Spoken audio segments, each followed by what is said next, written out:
Hey guys, ఎలా ఉన్నారు? United Nations security council reports ప్రకారం నార్త్ కొరియన్ హ్యాకర్స్ ఇప్పటి వరకు 50,000 కోట్ల రూపాయల క్రిప్టో కరెన్సీస్ అండ్ ఫారిన్ కరెన్సీస్ని దొంగతనం చేశారు. ఎలా చేశారు, ఎప్పుడు చేశారు, ఎక్కడ చేశారు, ఈ డీటెయిల్స్ అని నా పాత వీడియోస్ చూస్తుంటే మీకు ఆల్రెడీ తెలిసే ఉంటుంది. ఇన్ కేస్ మీరు చూడకపోతే శాంపిల్ కోసం వీడియో చూడండి, మీకు ఒక చిన్న ఐడియా వస్తుంది. ఇప్పుడు కిమ్మాకి నార్త్ కొరియాకి అది పెద్ద విషయం కాదు. మన ఇండియాలో కూడా 2018లో ఇండియాస్ కాస్మోస్ బ్యాంక్ని హ్యాకింగ్ చేసి 94 కోట్ల రూపాయలు మింగేశారు. కిమ్మావ్ ఎలాంటిదంటే, కిమ్మావ్కి భయం అంటే ఏంటో తెలియదు. అంటే ఎదురు ఎంత పెద్ద మనిషి ఉన్నా కానీ భయపడ్డు, వార్నింగ్ ఇవ్వాలనుకుంటే ఇచ్చేస్తారు. అంతేందుకు మన ట్రంప్ అంకుల్ని తీసుకోండి. ట్రంప్ అంకులు డైరెక్ట్గా అమెరికా మా న్యూక్లియర్ వెపన్స్ రేంజ్లో ఉంది, ఆ న్యూక్లియర్ వెపన్ బటన్ నా టేబుల్ మీదే ఉంది, నొక్కానంటే అని డైరెక్ట్గా వార్నింగ్ ఇచ్చారు. కావాలంటే వీడియో మీరు కూడా చూడండి. 미국은 결코 나와 우리 국가를 상대로 전쟁을 걸어오지 못합니다. 미국 본토 전역이 우리의 핵 타격 사정권 안에 있으며 핵 단추가 내 사무실 책상 위에 항상 놓여 있다는 것. ఒకవేళ ఇండియాకి నార్త్ కొరియాకి యుద్ధం వస్తే ఎవరు గెలుస్తారు, ఇండియానా నార్త్ కొరియానా? అదే ఈ వీడియోలో మనం తెలుసుకోబోతున్నాం. ఇలాంటి మైండ్ పోయే వీడియోస్ మరెన్నో చూడాలనుకుంటే వెంటనే మన ఛానల్కి సబ్స్క్రైబ్ అయ్యి పక్కనే ఉన్న గంట సింబల్ కూడా యాక్టివేట్ చేయండి. Please do subscribe. ఈ రోజుల్లో యుద్ధం అంటే ఓన్లీ 2 కంట్రీస్ మధ్య కాదు, వాటికి సపోర్ట్గా వేరే కంట్రీస్ కూడా ఖచ్చితంగా వస్తాయి. యుద్ధంలో ఏ కంట్రీకి సపోర్ట్గా ఏ కంట్రీస్ వస్తాయి అనేది చాలా important. So first team India గురించి చూద్దాం. Number 1 US. ఇండియాకి America very good friend. America and India యొక్క బైలాటరల్ ట్రేడ్ 11,16,000 కోట్ల రూపాయలు. ఒక పక్క ఏమో ఇండియా వల్ల యుఎస్ కి చాలా పెద్ద మొత్తంలో ప్రాఫిట్స్ వస్తున్నాయి, ఇంకో పక్క అమెరికాకి నార్త్ కొరియా అంటే అస్సలు పడదు. సో అమెరికా ఇంకా నార్త్ కొరియాకి ఎందుకు సపోర్ట్ చేస్తుంది చెప్పండి? అంతేకాదు, కిమ్మావ లేస్తే న్యూక్లియర్ వెపన్స్ తో అమెరికాని బెదిరిస్తూ ఉంటాడు. అమెరికాకి నార్త్ కొరియాకి మధ్య మంచి సంబంధాలు లేకపోవడానికి ఇంకో కారణం కూడా ఉంది. అదేంటంటే కొరియా డివిజన్. ఆ టైంలో సౌత్ కొరియా అమెరికా కంట్రోల్లో ఉండేది, నార్త్ కొరియా ఇండిపెండెంట్ అయినప్పటికీ చైనా అండ్ రష్యా ఇన్ఫ్లుయెన్స్ తో ఉండేది. చైనా అండ్ రష్యా ఇన్ఫ్లుయెన్స్ వల్ల, ముఖ్యంగా చైనా ఇన్ఫ్లుయెన్స్ వల్ల నార్త్ కొరియా యాంటీ అమెరికాగా తయారైంది.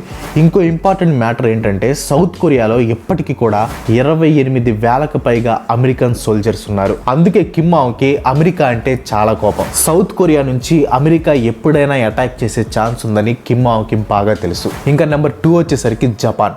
ఇండియన్ ఎకానమీలో 3rd లార్జెస్ట్ ఇన్వెస్టర్ జపాన్. 2000 నుంచి 2019 మధ్యలో ఇండియాలో జపాన్ యొక్క ఎఫ్డిఐ అంటే ఫారిన్ డైరెక్ట్ ఇన్వెస్ట్మెంట్ మొత్తం సుమారు 22 లక్షల కోట్లు. ఇలా చాలా జపనీస్ కంపెనీస్ ఇండియన్ స్టాక్ మార్కెట్లో లిస్ట్ అయ్యి ఇండియన్ మార్కెట్లో ఇన్వెస్ట్ చేస్తున్నాయి.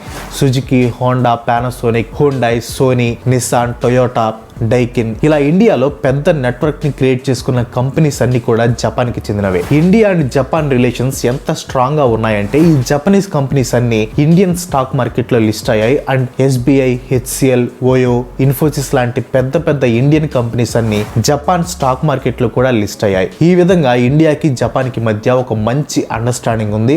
అంతేకాదు, ఇండియా అండ్ జపాన్ 2 దేశాల మిలిటరీ టైస్ చాలా స్ట్రాంగ్ గా ఉంటాయి. అందుకు ఒక చిన్న ఎగ్జాంపుల్ ఏంటంటే, ఇండియన్ ఓషన్ లో శాంతిని నెలకొల్పడం కోసం ఈ 2 దేశాలు కలిసి మలబార్ లాంటి దీవుల్లో డ్రిల్ కూడా చేస్తున్నాయి. ఇండియా అండ్ జపాన్ రిలేషన్షిప్ ఇప్పుడు ఏర్పడింది కాదు, చాలా కాలం నుంచి ఉంది. ఇన్ఫాక్ట్ ఇండియా ఇండిపెండెన్స్ టైంలో కూడా ఇండియాని సపోర్ట్ చేసిన అతి కొద్ది కంట్రీస్ లో జపాన్ మొదటి దేశం. ఇండియా కూడా 1951లో శాన్ ఫ్రాన్సిస్కో పీస్ కాన్ఫరెన్స్ ద్వారా పెట్టిన రిస్ట్రిక్షన్స్ ని తీసేయడానికి జపాన్ కి సపోర్ట్ గా గొంతెత్తింది. ఇదంతా ఓకే, కానీ జపాన్ ఎందుకు నార్త్ కొరియాకి ఆపోజిట్ గా ఉంటుంది? దానికి రీజన్, నార్త్ కొరియా 1977 నుంచి 1983 మధ్య 7 సంవత్సరాల్లో చాలా మంది జపనీస్ ప్రజల్ని కిడ్నాప్ చేసింది. అలా కిడ్నాప్ చేసి సినిమాల్లో విలన్స్ లాగా డబ్బులు బేరమాడతారనమాట. అండ్ అలాగే నార్త్ కొరియా చేసిన మిసైల్ టెస్ట్ కూడా ఒక కారణం. నార్త్ కొరియా ఒక బ్యాలిస్టిక్ మిసైల్ ని జపాన్ పై నుంచి పసిఫిక్ ఓషన్ లోకి లాంచ్ చేసింది, అది కూడా వితౌట్ పర్మిషన్. ఏదైనా చిన్న పొరపాటు జరిగి మిసైల్ మిస్ఫైర్ అయి ఉంటే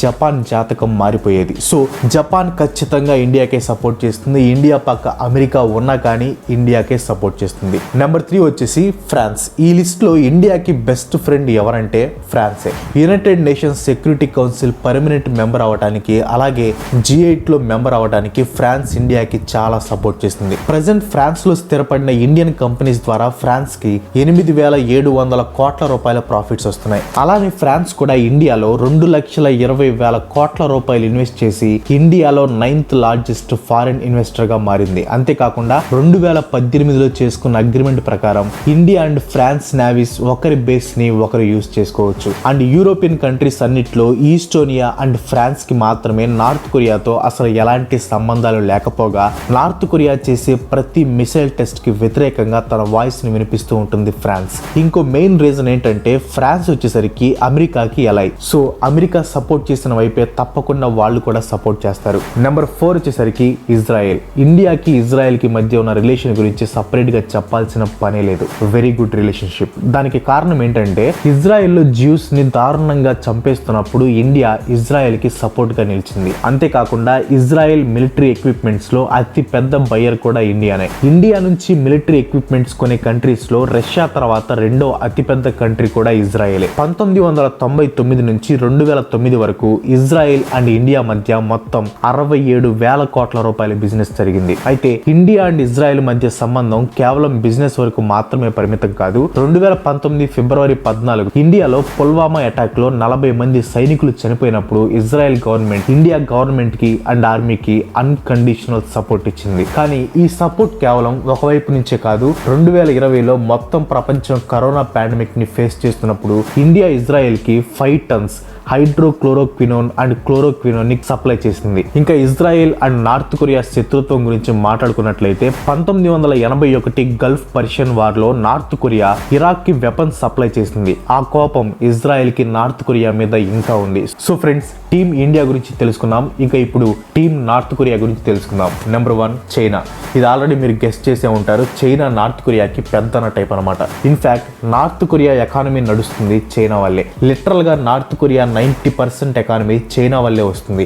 second reason, China and north Korea mutual understanding. ఈ యుద్ధంలో ఇండియా అండ్ అమెరికా గనక గెలిస్తే south Korea and north Korea కలిసి యునైటెడ్ కొరియాగా మారాల్సి వస్తుంది. అండ్ అంతేకాకుండా సౌత్ కొరియాలో ఉన్న అమెరికన్ సోల్జర్స్ చైనా బోర్డర్ ని ఆక్రమించే అవకాశం కూడా ఉంది. సెకండ్ రీజన్ ఏంటంటే ఒకవేళ ఇన్ కేస్ ఇండియా ఓడిపోతే చైనా ఇండియా బోర్డర్స్ ని ఈజీగా ఆక్రమించుకోవచ్చు. దానికంటే చైనా వాడికి ఏం కావాలి చెప్పండి. సో అది వాళ్ళకి చాలా బెనిఫిట్ అవుతుంది. కాబట్టి చైనా ఖచ్చితంగా నార్త్ కొరియాకి సపోర్ట్ చేస్తుంది. అంతేకాకుండా చైనా కొరియా గెలిస్తే ఫిలిప్పీన్స్, తైవాన్ లాంటి చిన్న చిన్న కంట్రీస్ ని ఆక్రమించుకోవటం చాలా ఈజీ అవుతుంది. సో గైస్, నార్త్ కొరియాకి ఇంకా సపోర్ట్ చేసే కంట్రీస్ ఏంటి? నార్త్ కొరియా దగ్గర ఎన్ని వెపన్స్ ఉన్నాయి, మన దగ్గర ఎన్ని వెపన్స్ ఉన్నాయి?